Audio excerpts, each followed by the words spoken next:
Saat sedang menyapu lantai kamar majikannya, si Inem menemukan sebuah kondom bekas. Si Inem yang merasa heran pun bertanya kepada majikannya, "Nyonya, ini apa ya?" "Oh, ini kondom, Nem. Masa kamu nggak tahu?" jawab si majikannya. "Iya, beneran saya nggak tahu, Bu," jawab si Inem. "Ini bekas bersetubuh, Nem. Memang di kampungmu nggak ada yang beginian?" tanya si majikannya lagi. "Wah, di kampung saya kalau orang bersetubuh nggak sampai terkelupas begini kulitnya, Bu," jawab si Inem keheranan.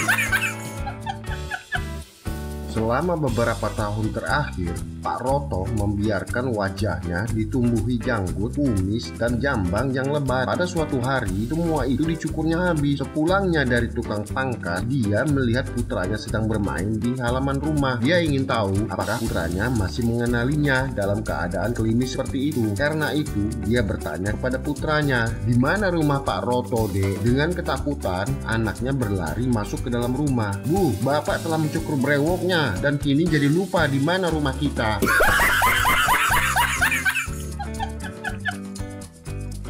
Seorang nenek bertanya kepada cucunya, "Cu, sebenarnya apa sih arti selingkuhan?" "Oh, selingkuhan itu semacam penyakit mencret atau diare, Nek," jelas si cucu. Suatu pagi, si nenek terlihat lemas duduk di teras rumah. Kebetulan, lewatlah Pak RT. Melihat si nenek yang duduk lemas, Pak RT pun bertanya, "Kok sepertinya nenek tampak lemas, kelelahan, seperti tidak bertenaga begitu?" Si nenek pun menjawab, "Iya benar Pak RT, ya biasalah, ini akibat dari selingkuhan. Dari tadi malam sampai pagi ini masih aja kena hajar sama si selingkuhan ini. Sampai-sampai belum sempat saya naikin celana, si selingkuhan udah datang lagi. Gimana saya nggak lemas kayak gini coba?"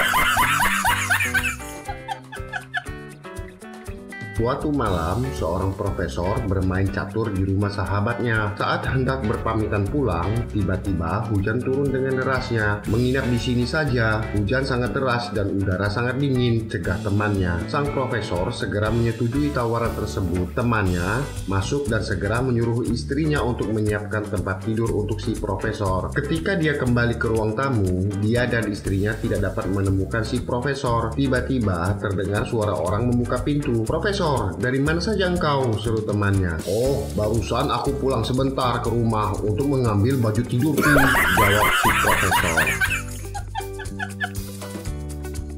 Seorang profesor sedang melakukan penelitian tentang kehidupan suku primitif. Sang profesor sangat bingung mendapati suku primitif itu kesemuanya laki-laki, dan dia pun bertanya kepada kepala suku, "Bagaimana cara kalian berhubungan seksual dan memiliki keturunan?" tanya si profesor. Kepala suku tertawa dan berkata, "Datanglah besok pagi ke tepi sungai." Keesokan paginya, si profesor tiba di pinggir sungai dan dia melihat kepala suku dan beberapa orang lain berkumpul dekat seekor keledai betina. Kepala suku berkata, "Anda adalah tamu kami, silahkan Anda yang lebih dahulu." Karena merasa takut, si profesor segera mendekati keledai dan mulai melakukan hubungan intim dengan keledai betina itu. Setelah beberapa menit, kepala suku yang heran dengan kelakuan si profesor segera menghampiri si profesor yang masih sibuk dengan keledai betina itu. Setengah kesal, kepala suku berkata, "Apakah Anda sudah selesai? Kita perlu keledai ini untuk menyeberangi sungai dan mengunjungi kampung perempuan di seberang sana."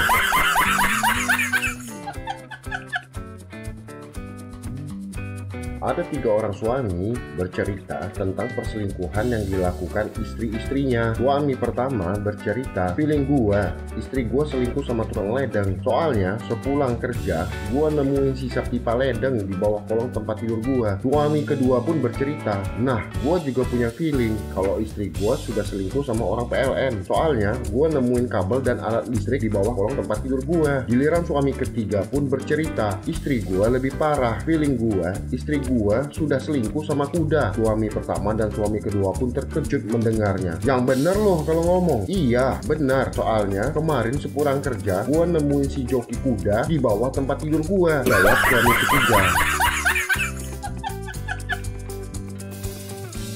Jarwo yang terkenal pelit terlihat sangat kesal karena istrinya meminta tambahan uang belanja. Jarwo yang tidak pernah kehabisan akal menemui istrinya di kamar. Lalu dia mengeluarkan selembar uang 100.000 dan dipegangnya menghadap ke cermin. Kemudian berkata, "Mah, itu uangmu," ujar Jarwo menunjuk ke arah cermin. "Dan yang ini punyaku," ujar Jarwo. Siang harinya Jarwo pulang ke rumah untuk makan siang. Dia terkejut di atas meja terhidang makan makanan yang lezat. Ada sate, sop kaki, dan gulai kambing. Segera Jarwo masuk ke kamar menemui istrinya dan bertanya, "Mah, dapat uang dari mana bisa menghidangkan makan makanan yang mewah seperti itu?" "Oh, itu. Sini deh, Pak." Si istri langsung berdiri ke depan cermin dan membuka seluruh pakaiannya tanpa tersisa. Lalu dia menunjuk ke cermin sambil berkata kepada suaminya, "Pah, punyamu yang itu," ujarnya menunjuk ke cermin, "dan yang ini punya pemilik restoran."